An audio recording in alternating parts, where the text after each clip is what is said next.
釋除大家對琴日嗰啲公仔麵嘅疑慮，我今日專登去超級市場買咗一包新裝嘅原味出前一丁，同一包舊裝嘅原味出前一丁作一個比較。呢包舊裝呢，同樣係喺我今年年頭超級市場特價嗰陣時買咗一箱翻嚟食剩嘅。呢包就係新出嘅，係我今日買嘅。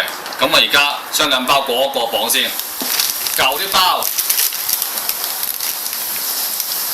我重量係121克，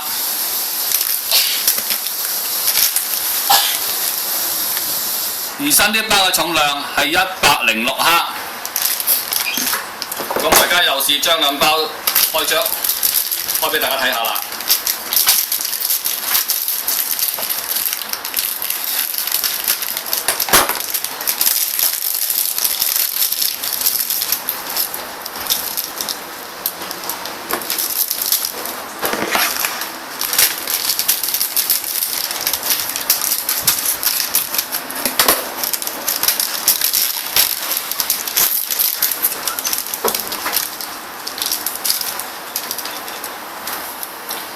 同樣兩個麵餅用肉眼睇到個分別都已經開始有啦。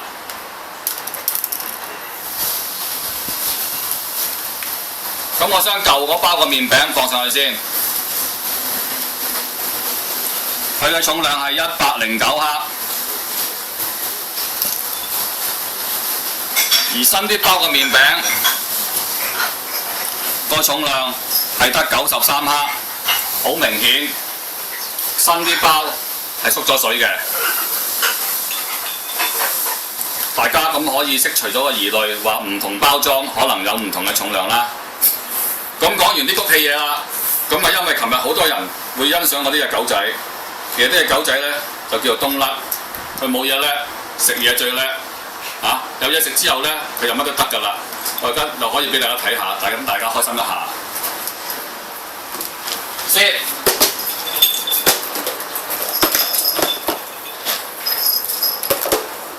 先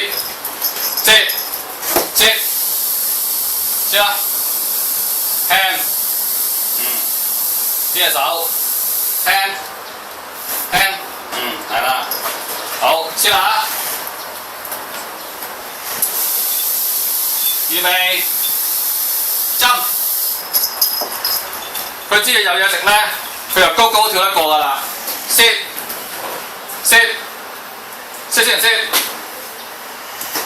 預備，針。